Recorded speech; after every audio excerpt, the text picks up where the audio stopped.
Care to come on a drive with me for a second? Care to come on a drive with me? Why don't we like rest? What is it about us that resists rest?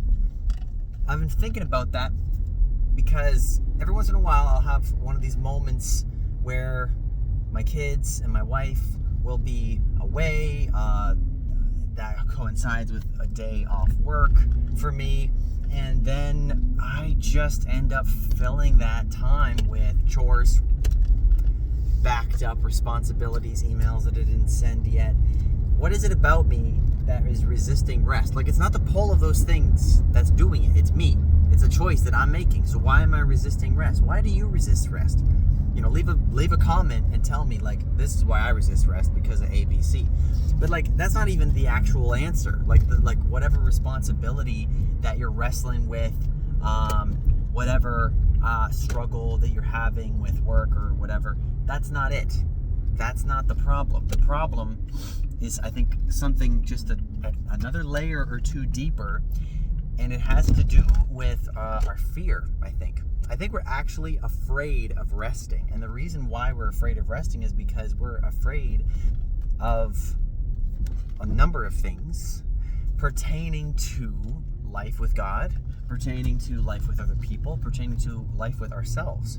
And I find that my resistance of rest actually comes out of a resistance to my needs, like a resistance to those things that make me uncomfortable that I need to address. You know, it's actually a resistance to difficult moments of pause, because difficult moments of pause bring things up in me that I don't want to deal with. Yeah, that's it. Alrighty, coming up. Thank you very much. You're welcome. Like, what is the what's the actual problem with us that we really want to avoid? I think it has more to do with the fact that we have avoidance issues with our hearts.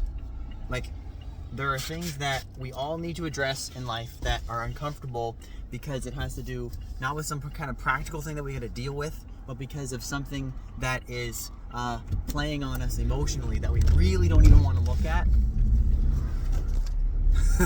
We'll tend to look away because we know that it's a bigger issue than something that could be dealt with, you know, while we're just, you know, buzzing from one thing to the next. Let me give you an example. Okay, so I once knew a girl who, she was just an amazing person, very busy. She had a lot of leadership potential, okay? And part of the reason why she comes to mind for this is because in all the midst of her busyness, I remember asking her, I'm like, why don't you, like, take some time off? Like, you seem so tired and everything. We were teenagers. Like, I was 16. I think she was 16 or 17 maybe. And she said, well, I can't stop.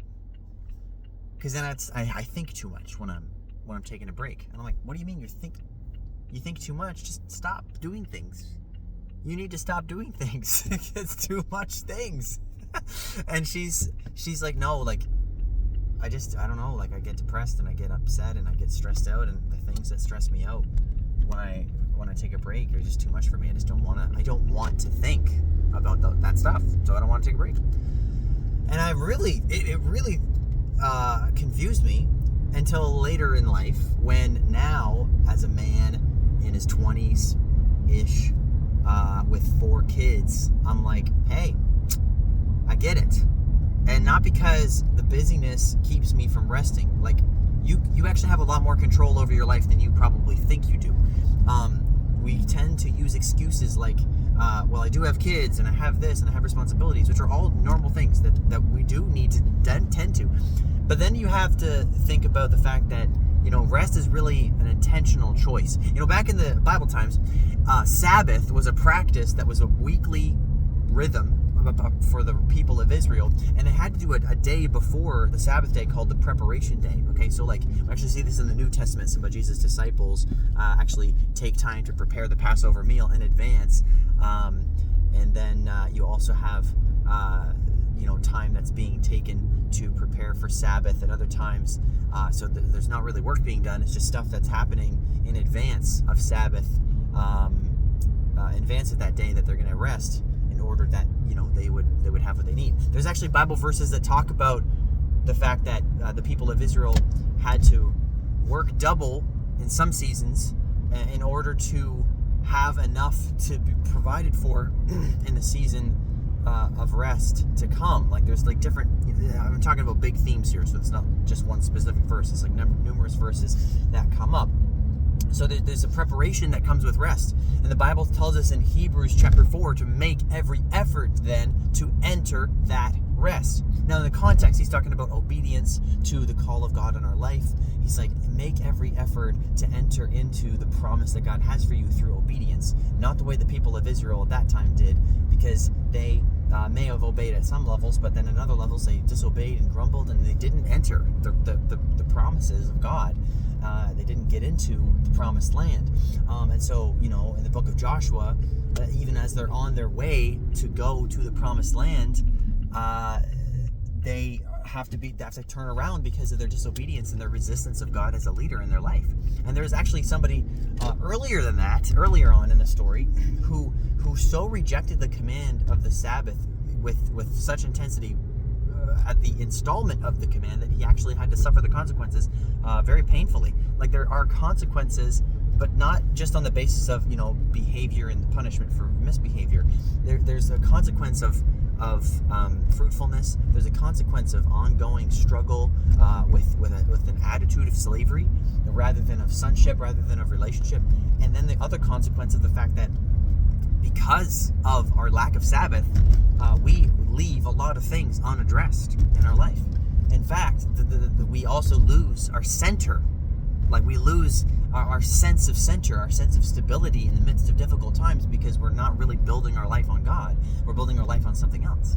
And while we're resisting the things that he's calling us to address in our heart, we're also resisting his leadership, which is actually drawing some of those things out in order to deal with them. And so maybe you woke up one day and you thought, I really need a day off. Well, it's not really, a Sabbath isn't really a day off either. It is, but it's also like something that you want to intentionally press into your relationship with God, get pressed into by life and refreshment as a result, and then walk out into the rest of your life from that experience with a lot more strength and vitality, because you're being poured into appropriately. So what am I trying to get at? What's the point? Well, I think the point is that, hey, you really need a break, and then when the break happens, you really have to let yourself stop. That's what the word Sabbath actually means. It means Shabbat. Shabbat, the Hebrew word for Shabbat, just means to stop.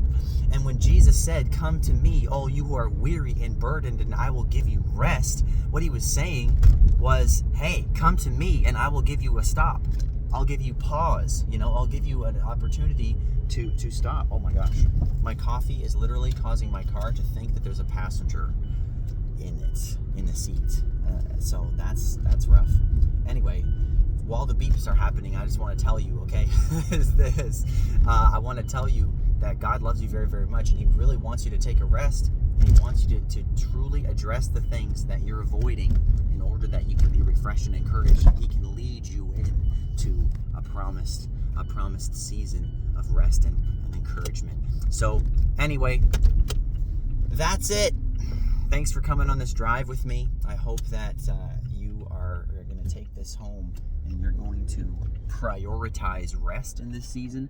And when the difficult things do come to light, when your anxieties, when your lack of faith, when your sense of shame comes to the surface as a result of just stopping and giving God time enough to draw it all out, I pray you have the courage to face it and to say yes to Jesus in whatever direction he's leading you to take in it all. God loves you, so do I. Jesus will never leave you.